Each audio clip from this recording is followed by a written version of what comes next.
இந்த 2026 தேர்தல் வந்து சுமார் ஒரு 6 மாசத்துக்கு முன்னாடியே சூடு பிடிக்க ஆரம்பிச்சிருச்சு அப்படின்னே சொல்லலாம். விஜய் எப்போ கட்சி ஆரம்பிச்சாரோ அப்போ தான் சூடு பிடிக்க ஆரம்பிச்சிச்சு. ஏன்னா எம்ஜிஆர் கட்சி ஆரம்பித்து நடந்த தேர்தலில் இடைத்தேர்தலில் எம்ஜிஆர் ஜெயிச்சிட்டார் 73லேயே. அதனால் பரபரப்பு தொற்றுச்சு.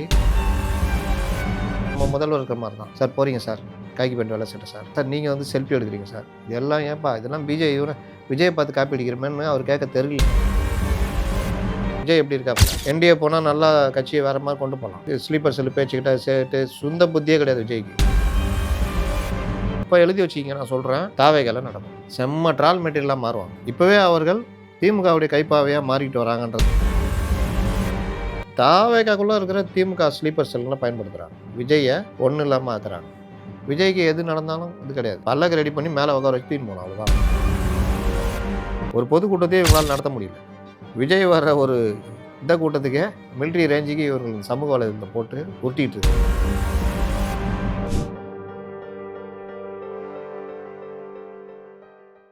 டேக் ஒன் நேயர்களுக்கு வணக்கம். இன்றைய நேர்காணலுக்காக நம்மோடு இணைந்திருக்கிறார் அரசியல் விமர்சகர் திரு முத்தலீஃப் அவர்கள். வணக்கம் சார். வணக்கம். பல தேர்தல்களை பார்த்துருப்பீங்க. இந்த 2026 தேர்தல் வந்து சுமார் ஒரு 6 மாசத்துக்கு முன்னாடியே சூடு பிடிக்க ஆரம்பிச்சிருச்சு அப்படின்னே சொல்லலாம். இந்த முறை எப்படி தேர்தலானது நடைபெற்று இருக்கு, உங்களுடைய பார்வையில் எப்படி இருக்கு? 6 மாதமா? விஜய் எப்போ கட்சி ஆரம்பித்தாரோ அப்போ தான் சூடு பிடிக்க ஆரம்பிச்சிச்சு. ஏன்னா பல தேர்தல்களில் வந்து அது ஒவ்வொரு தேர்தலும் ஒவ்வொரு வித்தியாசமாக இருக்கும். எம்ஜிஆர் கட்சி ஆரம்பித்து நடந்த தேர்தலில் இடைத்தேர்தலில் எம்ஜிஆர் ஜெயிச்சிட்டார் 73லேயே. அதனால் பரபரப்பு தொற்றுச்சு. 4 முனை போட்டி 77ல் எம்ஜிஆர், மார்க்சிஸ்ட் கம்யூனிஸ்ட் கட்சி, இந்திரா காங்கிரஸ், இந்திய கம்யூனிஸ்ட் கட்சி, இவங்க ஜனதா கட்சி, திமுக, இப்படி 4 முனை போட்டி. எம்ஜிஆர் ஜெயிக்க மாட்டார், சும்மா அப்படி ஏதோ வாங்குவாருன்னு பார்த்தாங்க, ஜெயிச்சிட்டாரு. 80ல் வந்து ஸ்தாபன காங்கிரஸ் எல்லாம் இணைஞ்சிட்டாங்க. காங்கிரஸ் திமுக கூட்டணி பாதிக்கு பாதி, திமுக பாதி, இது அதை ரெண்டாக பிரிச்சுக்கிட்டாங்க. அப்போ ஜெயிக்கவே முடியாது, தனி பெரும்பான்மையே வராது எந்த கட்சிக்கும். கூட்டணி ஆட்சி தான் அப்படின்றது உறுதியான தேர்தல்னால் அந்த தேர்தல் தான். ஆனால் அவங்க 55% இருந்தாங்க. இப்போ இவங்க சொல்கிறாங்கன்னா 45% இருக்கிறோன்னு. இந்த மாதிரி பர்சன்டேஜ் வந்து என்றைக்குமே தீர்மானிக்காது. அன்றைய நிலைமை மக்கள் எப்படி பார்க்குறாங்கன்றத வச்சு ஆட்சி நவுத்தி விட்ருவாங்க.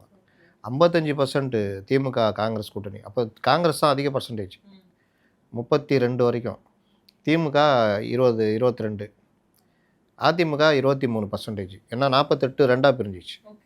மீதி எல்லாம் சேர்ந்துக்கிட்டு ஒரு 25, 30க்குள்ளேன்னு பார்த்தாங்க.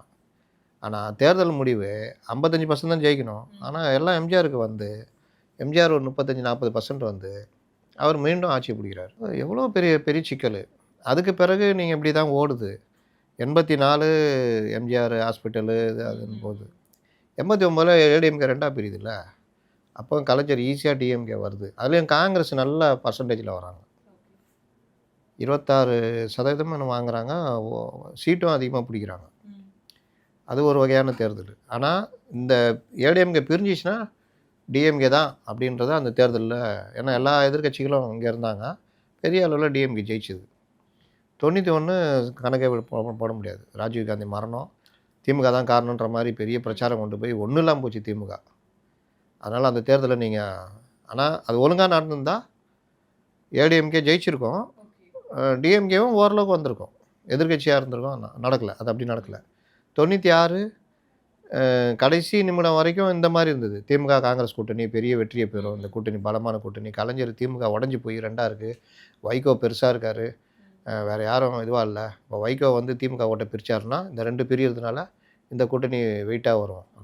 ஆனால் இதே மாதிரி ஆட்சியின் பேரில் அவ்வளோ கெட்ட பேர். இதே மாதிரி முதலமைச்சர் அவங்க ஃபஸ்ட் டைம்ன்றதுனால எல்லாரும் சொல்கிறதையும் அவங்க சூப்பர், நல்லா இருக்குல்ல, நல்லா தான் இருக்குன்ட்டு போனவங்க. வளர்ப்பு மகன் திருமணமா, எவ்வளோ சந்தோஷம் சார். அவங்களே இப்போ என்ன சொல்லியிருப்பாங்க, இந்த திருமணத்தை நீங்கள் நடத்தி வச்சதை பார்த்து, உங்களை இவ்வளோ பெரிய பையனை நீங்கள் தத்து எடுத்ததை பார்த்து ஊரே கொண்டாடுதுமா அப்படின்னோன்னா, ஓ அப்படியா, சரி, இந்த மாதிரி. ஆனால் மக்களுக்கு எதிர்ப்பு இருக்குன்றது அவங்களுக்கு தெரியவே இல்லை. சேம் இப்போ நம்ம முதல்வர் இருக்கிற மாதிரி தான். சார் போகிறீங்க சார், கைக்கு பேண்ட் வேலை சட்டை சார், சார் இதை போடுறாங்க சார், சார் எடுத்து பாக்யராஜ் பவனில் அப்படி போடுறீங்க சார், சார் நீங்கள் வந்து செல்ஃபி எடுக்கிறீங்க சார், இதெல்லாம் ஏன்பா இதெல்லாம் விஜயை பார்த்து காப்பி அடிக்கிறமேன்னு அவர் கேட்க தெரியல. கரெக்டாக ஸ்ட்ராட்டஜி டீம் சொல்கிறத அப்படியே செய்கிறாரு. சார் அயாபூசி பைக் இருக்குது சார், அது மேலே உட்காந்து முறுக்குறீங்க சார். டேய் முறுக்குனா என்னடா, அதனால என்ன நடக்க போகுது? அதனால ஜனங்க அவ்வளோ பிரச்சனை இருக்காங்க, நான் அந்த பைக்கில் உட்காந்து முறுக்கிறதுனால என்ன நடக்குது? இல்லை சார், நீங்கள் ரொம்ப யங்ஸ்டராக இருக்கீங்க, ஜெயிலர் படம் ரஜினி ரேஞ்சுக்கு நீங்கள் இருக்கிறீங்க, ரஜினிகாந்த் இந்த வயசுலையும் ஹீரோவாக இருக்காங்க, நீங்களும் அந்த மாதிரி சார் எதையாவது உருட்டுறது போட்டு. அப்போ அவன் நம்புறாரு. அப்போ யதார்த்தத்தை பார்க்க மறுக்கிறாங்க. அந்த மாதிரி ஜெயலலிதா 96ல் திடீர்னு காங்கிரஸை உடைச்சிட்டு வந்து திடீர்னு ரஜினி அந்த டைமில் தப்பான கணக்கு போட்டு விஜய் எப்படி இருக்காப்புல, என்டிஏ போனால் நல்லா கட்சியை வேறு மாதிரி கொண்டு போகலாம். இது ஸ்லீப்பர் செல்லு பேச்சுக்கிட்ட சேர்த்து சொந்த புத்தியே கிடையாது விஜய்க்கு. அதனால் அந்த மாதிரி அப்போ வைகோ தான் தோண்டித்தனமாக முடிவெடுத்தார். மூப்பனாரெல்லாம் நிராகரித்தார். ஐயா ராமதாஸ் கூட்டணிக்கு பேச்சுவார்த்தை காத்துக்கிட்டு இருக்காரு, இவர் வரமாட்டேன்ட்டு போயிட்டார். இப்படிலாம் நிராகரிச்சோன்னே நான் தான் வேறு லெவலு, எவ்வளோ இளைஞர் இருக்காங்கன்னாங்க. கலைஞர் மூப்பனாரை அணைச்சிக்கிட்டாரு, ரஜினியை பிடிச்சாரு, ஷோவை பிடிச்சாரு. ஜெயலலிதாவுக்கு ரொம்ப நெருக்கம் ஷோ, சகோதரன் மாதிரி ஒரு பெரிய இதை உண்டாக்கிட்டாங்க. உளவியல் ரீதியாகவும் பெரிய கட்சி ஜெயிக்கும்பா அந்த கூட்டணி அடித்து நகர்த்திட்டாப்புல. அப்போ அந்த இடத்துல ராஜதந்திரம் ஜெயிச்சது, அதிமுக மேலே உள்ள கோபம் ஜெயிச்சது. என்னதான் பெரிய அநியாயம் நடந்தாலும் வைகோவை யாரும் கன்சிடர் பண்ணல. ஆடி காலத்தில் அம்மியை பறக்கும்போது வைகோவும் பறந்துட்டார். 2001 ஜெயலலிதா இந்த இதை உணர்ந்துட்டு இது வர்றாங்க. இங்கே கூட்டணி மாற்றமாக நடக்குது. இவர் பிஜேபி போயிட்டார். கலைஞர் மூப்பனார் ஜெயலலிதா ஆதரிக்க. என்னங்க அவங்களுக்காக தான் கட்சியை உடைச்சு சொல்லி வந்தீங்க, அதுக்காக பிஜேபி ஆதரிக்கிற கலைஞர் கூட நான் போக முடியுமா அப்படின்னு போனார். காங்கிரஸ் தனித்து விடப்பட்டது. ஒரு பெரிய மாற்றம், ஜெயலலிதா ஆட்சி பிடிக்கிறாங்க. 2006 விஜயகாந்த் வந்துட்டார், எல்லாருக்காரையும் வாரி விட்டார். அதிமுகவுக்கு பெரிய அடி, டிஎம்கேக்கு ஓரளவுக்கு அடி, கூட்டணி கட்சிகள் பலம் அதிகம். கலைஞர் அதில் ஒரு டெக்னிக் பண்ணார், எல்லா கட்சியும் கூப்பிட்டுட்டார். எல்லாருக்கும் சீட்டு கிட்டுன்னு விடும்போது ஜெயலலிதா என்ன தான் அடி இதே மாதிரி தான் 63 சீட்டு வந்தாங்க. அவங்க பெரிய கூட்டணி பலத்தில் இருந்தாங்க.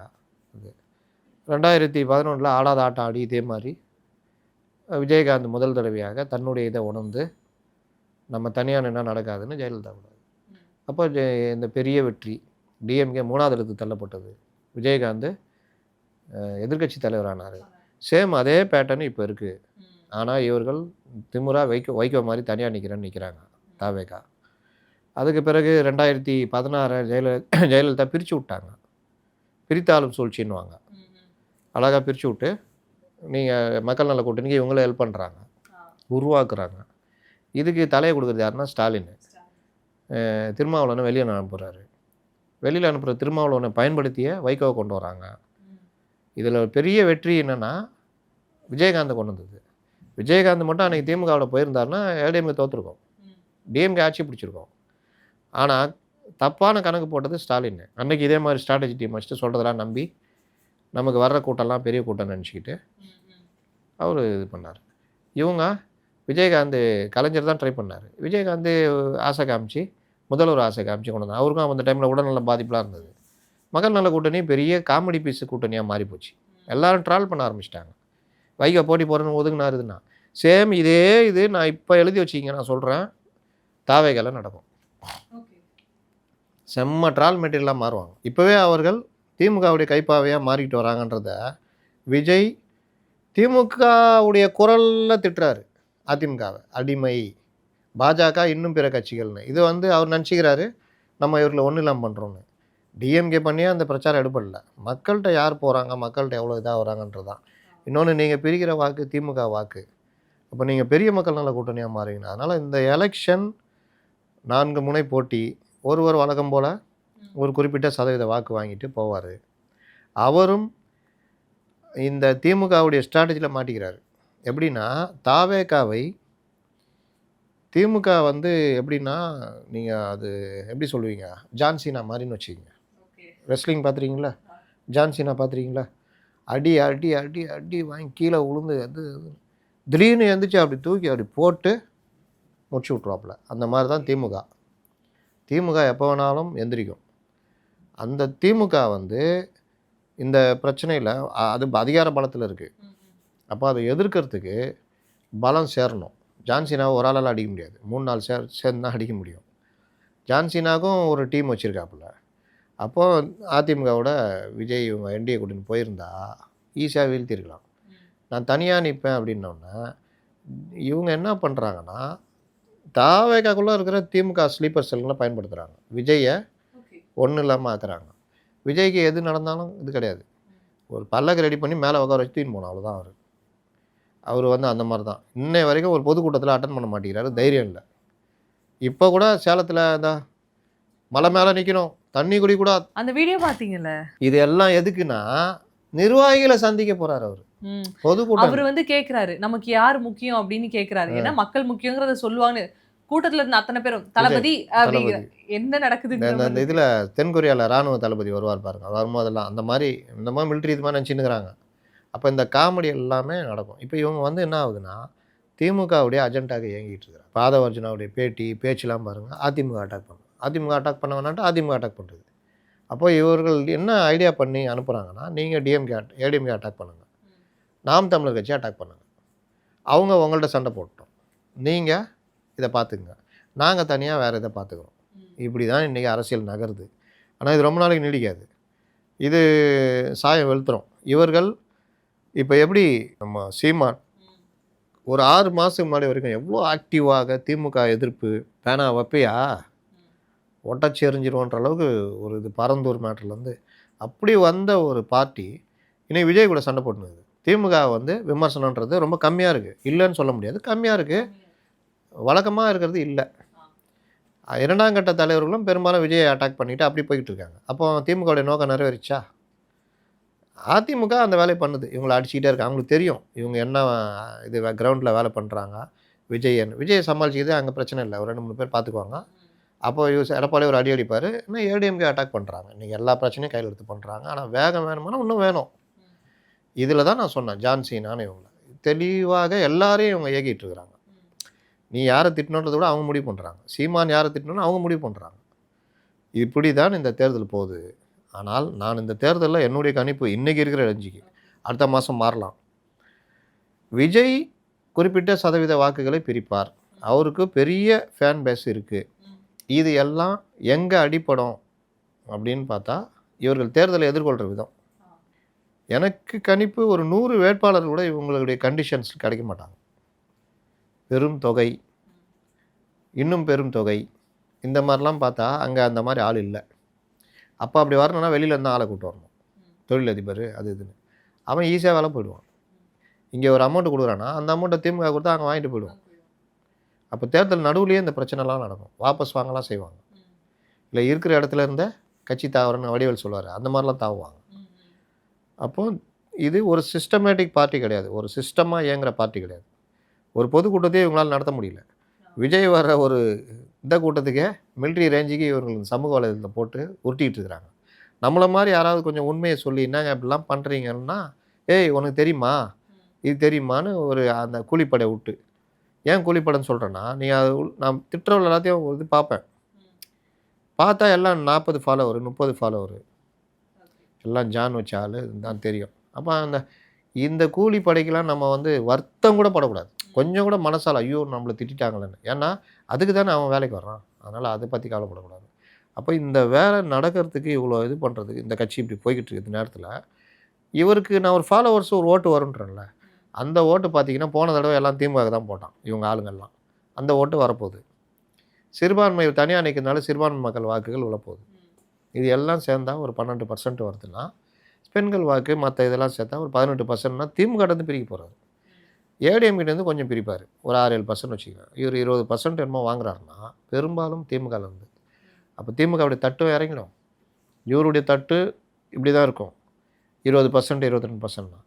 அங்கே 41% இறங்கினாலும் ஒரு 39%னா கொஞ்சம் மார்ஜினில் அடிக்கிற வேலைலாம் நடக்கும். கிட்டத்தட்ட 2016 மாதிரி ஒரு முடிவு வர்றதுக்கு வாய்ப்புகள் இருக்குது. இதுதான் தேர்தல் என்னுடைய கணிப்பு. நாளை இன்னும் மாறும், இன்னும் வேகமாக ஏடிஎம்கே இன்னும் பலமாக பிரச்சாரம் பண்ண போகலாம். இந்த கேசவ விநாயகத்தெல்லாம் தூக்கி போட்டிருக்காங்க, இப்போ பிஜேபிக்குள்ளே ஏதோ கொண்டு வராங்க ஏதோ ஒரு மாற்றத்தை. அப்போ இந்த மாதிரி விஷயங்கள் எல்லாமே இனி தான் தெரியும். அப்போ இந்த இது வேகம் எடுக்கும், கூட்டணி கட்சிகள் வரும். இப்போ பிரேமலதா எங்கே இருக்காங்கன்னு தெரியாது, ஒருவேளை அதிமுகவில் சேர்ந்தால் இன்னும் வேகமாகும். இது ஒரு பிரச்சனை. இது இல்லாமல் டிஎம்கேக்குள்ளே இன்னும் சண்டை முடியல, இப்போ தான் ஆரம்பிச்சிருக்குது. இன்னும் பெரிய சண்டைலாம் இந்த மாதத்தில் இருக்குது. அப்புறம் ஜெல்லாக மாட்டாங்க என்ன தான் பண்ணாலும். கூட்டணி கட்சியில் எவ்வளோ சீட்டு கொடுக்க போகிறேன்னு ஒருவேளை பிரேமலதா அங்கே சேர்த்தாருன்னா 8-9 சீட்டுனா திருமாவளவன் கோவம் வருமா வராதா, இடதுசாரியில் கோவம் வருமா வராதா, காங்கிரஸுன்னா அவங்களுக்கே 9 சீட்டு அப்படின்னா அப்போ நாங்களாம் என்னன்ற மாதிரி வரும். காங்கிரஸை முடிச்சுட்டு தான் மற்றவங்கள்ட்ட பேசணுன்ற கண்டிஷன் போகுது. காங்கிரஸ் கெஞ்சிகிட்டு இருந்த காங்கிரஸ் இப்போ கொஞ்சம் இழுத்து பிடிக்கலாம், இவர் எங்கே போயிட போகிறார் பார்த்துக்கலாம் அப்படி இல்லாட்டிச்சா போகலாம், தாவே கட்டே போகலான்னா 60 சீட் வாங்கி நிற்போம், தோத்தா என்ன போம் பர்சன்டேஜ் உயர்ந்துருவோம்ல, அப்படி ஒரு முடிவு பண்ணிட்டாங்க.